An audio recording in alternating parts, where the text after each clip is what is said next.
फिर विद्यानंद, मतलब न्याय, जजमेंट पूरा व्यवस्थित जैसे अदालत में होती है बातचीत विवाद के माध्यम से, वो सब सिद्ध किया। सज्जनों, चालू हो गया सब जंजाल। लेकिन पहले ही सभा में, पहले ही दूसरे प्रश्न में राजा के सामने ही उनकी भद्रा उतर गई संघ श्री की। अकलंक के सामने खड़ा होना उसके लिए मुश्किल हो गया। दूसरे दिन राजा से निवेदन किया संघ श्री ने, महाराज, मैं आमने सामने विवाद नहीं करना चाहता। मेरा आग्रह है कि बीच में एक पर्दा डलवा दिया जाए। एक तरफ वो रहें, एक तरफ हम रहें। पर्दे की आड़ में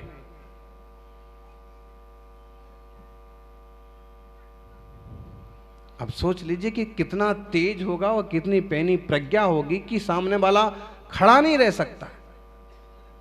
प्रश्न का उत्तर देने की बात तो दूर, किसी किसी में होता है ऐसा रुतवा, ऐसा तेज होता है, और वो क्षत्रिय कुल के। राजा ने कहा वह ठीक है। अकलंक को पूछा कि जो कह रहे तो ठीक है। अकलंक ने कहा मुझे कोई बाधा नहीं है, पर्दा डलवा दो। हुआ क्या कि रात भर की सिद्धि करके उन्होंने तारा देवी का आमंत्रण किया, और एक घड़े में देवी का निमंत्रण करके अब जब जो चर्चा चालू हुई, उधर से तो इंसान अकलंक देव, और यहाँ से देवी के माध्यम से ये इसने अपना तमाशा चालू किया। और इस चक्कर में 6 महीने तक चलता रहा विवाद। सही ये है सिद्धांत कि सही वो है सिद्धांत, बड़े ये हैं कि बड़े ये हैं, और ढेर तरह का वो विवाद चलता रहा, चर्चा चलती रही। कोर्ट कचहरी कैसे चलती है महीनों, वैसे वहाँ लगातार हर रोज 2-4 घंटे ही तमाशा चलता रहा। 6 माह बीत गए तो अकलंक देव को मतलब एक विकल्प हुआ कि जो आदमी पहले दिन आधे घंटे भी सामने टिकने को तैयार नहीं था, वो 6 महीने से मेरे से कैसे बातचीत कर रहा। इसी टेंशन में, इसी विवाद में नींद आ गई उनको। नींद आई। जिन शासन के देवताओं ने सपना दिया उनको कि हे प्रभु, इस युग में आप इतने ज्ञानी हैं कि आपके सामने कोई भी पंडित खड़ा नहीं हो सकता है। वो तो इंसान है, देवता भी आपसे बातचीत नहीं कर सकते। लेकिन उन्होंने एक देवी को निमंत्रित कर रखा है, सुबह ही आप पर्दा उतार देना और घड़ा फोड़ देना, सारा भंडा फोड़ हो जाएगा। देवता द्वारा प्रश्न का उत्तर नहीं देते हैं, आप द्वारा प्रश्न करना, द्वारा बात करना। और सपने में उनको आया तो ध्यान में आया, जो सन्मार्ग पर चलते हैं, समर्पण से जीते हैं, देवता भी उनकी सहायता करने आ जाते। यहाँ का भी लगभग ऐसे ही प्रसंग है कि जीर्णोद्धार करना है, नवीन जिनालय बनाना है। दूसरे दिन जब चर्चा चालू हुई,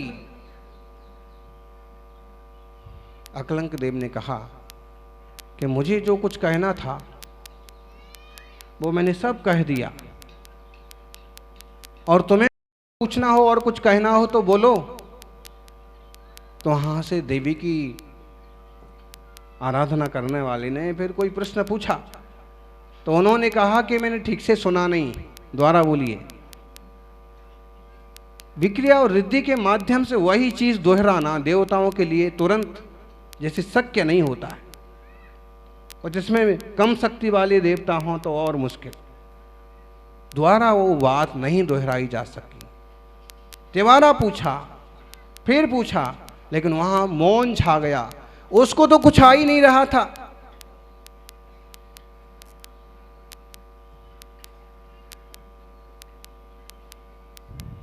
उन्होंने पर्दा फाड़ दिया, पर्दा उतार दिया। देखा तो राजा को भी दिख गया कि सामने घड़े में उन्होंने लात मार दी घड़े को। आप सम्यक दृष्टि का तेज देखिए, हैं? कहीं लाल पीता पत्थर होता है तो आप एक बार उसको छेड़ने से बहुत डरते हो, बल्कि यूं यूं करते जाते हो, और उनको पता है कि इसमें देवी का आमंत्रण है तो भी लात मारी। आप कहोगे उसने कुछ नहीं किया उनका। ज्ञानी नमोकार मंत्र का प्रभाव और सम्यक दर्शन का प्रभाव ऐसा जबरदस्त होता है कि छोटे मोटे देवता तो भागते फिरते। धर्मात्माओं को, सच्चे सम्यक दृष्टियों को भूत पिशाच परेशान नहीं करते हैं, हिम्मत नहीं पड़ती, उसका ऐसा ओरा बनता है, आभा मंडल बनता है। सबसे बड़ा वज्र कवच यह है कि घर से जब भी बाहर निकलो या सुबह सो के उठो तो पूरा नमोकार मंत्र से अपने आप को श्रृंगारित करो। हाथ फेरो 9 बार नमोकार की जाप करने के बाद।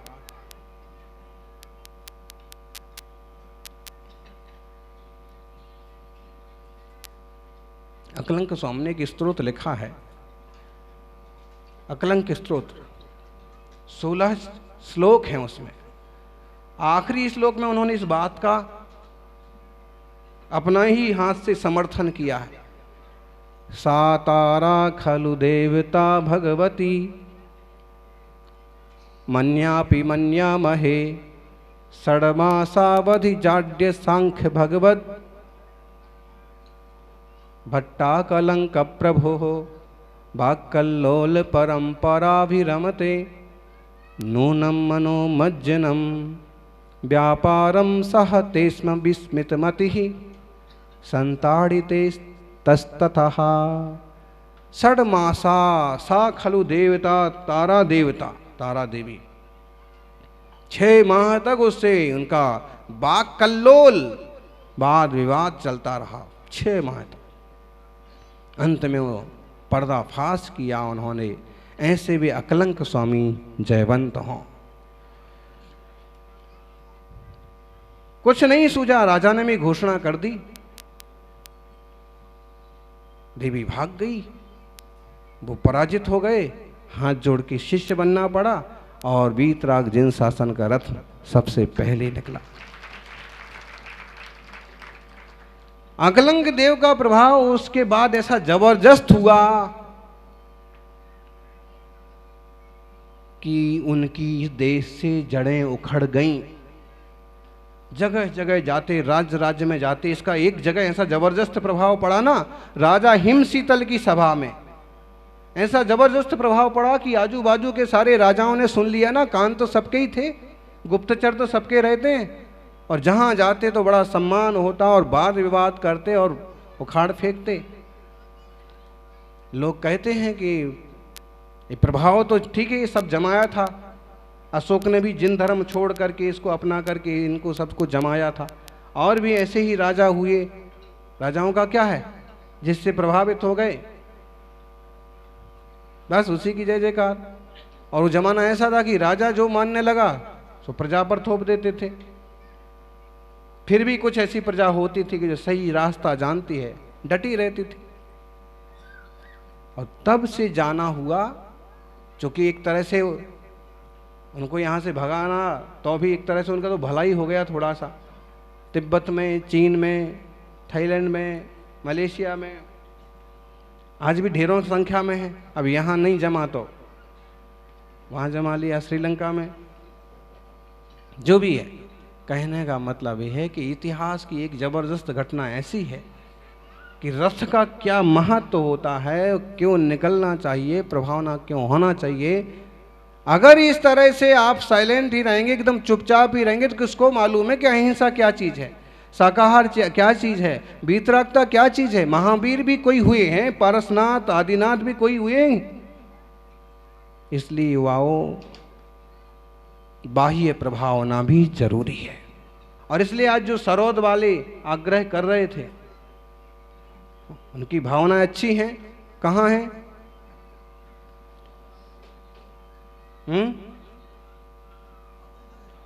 उनको भी यही सिखाओ कि जैसे हम लोगों ने किया है ऐसा तुम करो, और हर देश का पास वाला हर शहर, हर तीर्थ और मंदिर के लिए काम करे तो सारे तीर्थों की, जिनालयों की प्रभावना उद्धार हो जाए। आत्मार्थी सज्जनों, बहुत कुछ नहीं कहेंगे और ना आपको ये कहेंगे कि किसी से विवाद करने जाओ, किसी से झगड़ा करने जाओ, लेकिन आज हम दूसरे तरीकों से कर सकते हैं। हमारे पास मोबाइल है, उस पर मुख कभी भी खुलता है तो हम पार्श्वनाथ भगवान दिखना चाहिए। टीवी है, कुछ भी है, स्क्रीन है, क्या दोष लगता है नहीं लगता है उसको एक तरफ रखो, लेकिन अगर हमारे हाथ में है तो कुछ बचता है, नमोकार बचना चाहिए ताकि ग्रंथियां खुले, पुण्य का अर्जन हो।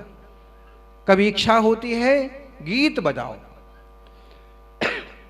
आरती सुनो, मुनिराज के प्रवचन सुनो, आधुनिक संसाधनों और मित्रों को संदेश भेजना है।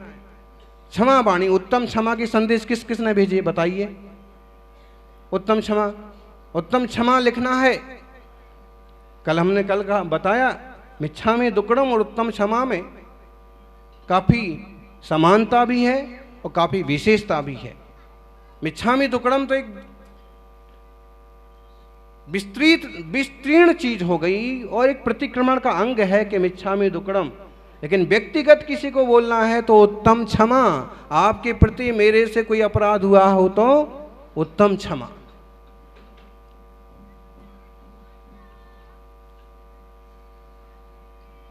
इच्छा में दुक्कड़म अच्छा शब्द है, श्वेतांबर समाज में बहुत प्रचलित है, गुजरात में बहुत प्रचलित है। मिच्छामी नहीं, मिच्छा में, ये शुद्ध पद है। मिच्छा में दुक्कड़म, मेरे दुक्कड़म दुष्कृत मिच्छा मिथ्या हो। लेकिन आप ये सामने वाले से कह रहे हैं तो इसमें उतना वजन नहीं है, क्योंकि ये प्रार्थना हम प्रतिक्रमण में भगवान से करेंगे तो ज़्यादा अच्छा लगेगा, क्योंकि जो भी दुष्कृत हुए हैं मेरे कहीं भी किसी संबंध में तो मिथ्या हो। लेकिन हमें इनसे बात करना है तो हम सीधे बोलेंगे भाई साहब उत्तम क्षमा, मन वचन काय से जो भी गलती हुई है तो उत्तम क्षमा। ऐसे बोझा हट जाता है। ऐसे हम संदेश भेजें, अच्छे अच्छे स्लोगन भेजें, मित्रों के बीच में भी जाते हैं तो उन्हें इस ढंग से प्रभावित करें कि भाई सही आचार क्या है, सही विचार क्या है, जीवन की शैली क्या होना चाहिए।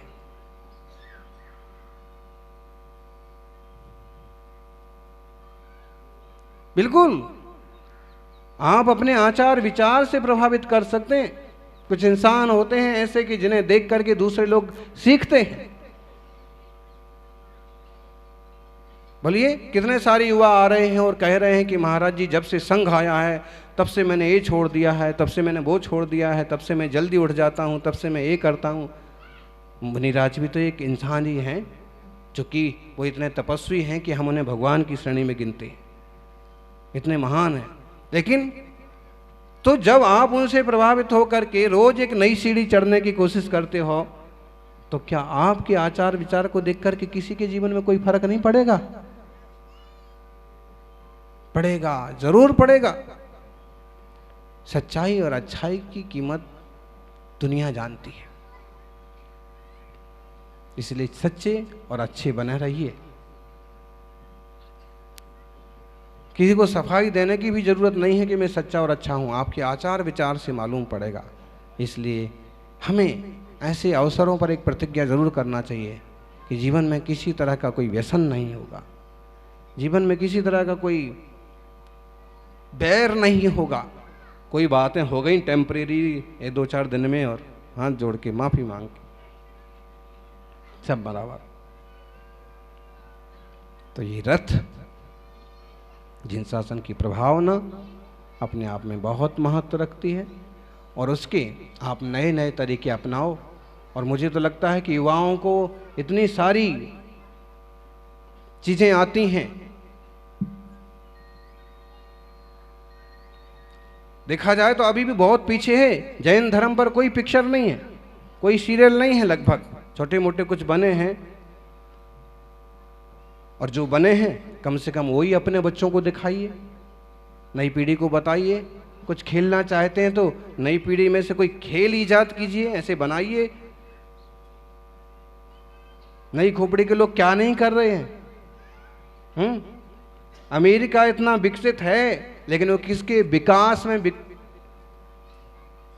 60% भारतीय दिमाग लगा हुआ है। बड़ी बड़ी पोस्ट पर बड़े बड़े इंजीनियर्स भारतीय हैं। यहीं रह कर के भी तो हम बहुत कुछ कर सकते हैं।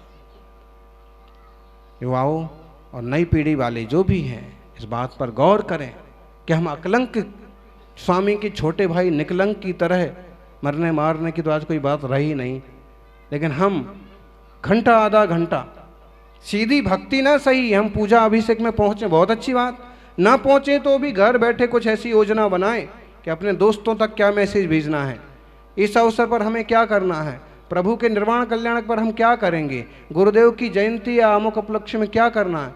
उस दिन एक युवक आया था और उसने एक गीत पेश किया था हैं, और फिर उसको YouTube पर भी डाला। लोग भी सुनेंगे तो मालूम पड़ता है कि यहाँ भी कितने अच्छे लोग हैं और कितने अच्छे गायक हैं और कितने अच्छे भाव रखते हैं और किन भगवान की गुरुदेव की चर्चा कर रहे हैं। निश्चित रूप से आप एक एक व्यक्ति बहुत कीमती हैं। वहाँ केवल 2 इंसान थे, 2 में से एक चला गया, एक होने के बाद भी जो डंका बजाया आज भी गूंज रहा है। आप तो यहाँ 1000 हैं, क्या नहीं कर सकते। अपने सामान्य जीवन में भी जिन शासन की ज्योति जलाई रखें, आगे बढ़ाएं। माताओं, संस्कार बहुत बड़ी पूंजी हैं। निश्चित रूप से उनकी माँ ने ऐसा कोई घुट्टी पिलाई होगी कि बेटा तुम्हें बड़े होके ऐसा करना है। आप लोग आधुनिक संसाधनों में बहुत नहीं उलझें, क्योंकि आपको भी मोबाइल पर डटे रहता हुआ देख कर के बच्चे भी वही पकड़ते हैं। कोशिश करें कि इससे थोड़ा दूर रहें।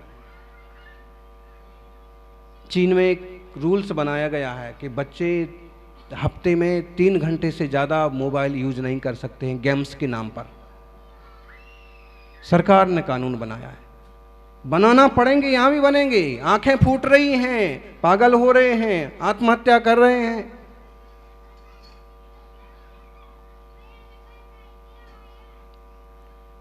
यही प्रार्थना है जिन ईश्वर के चरणों में सबका जीवन मंगलमय हो और वीतराग जिन शासन की धारा पूरे लोक में विस्तृत हो।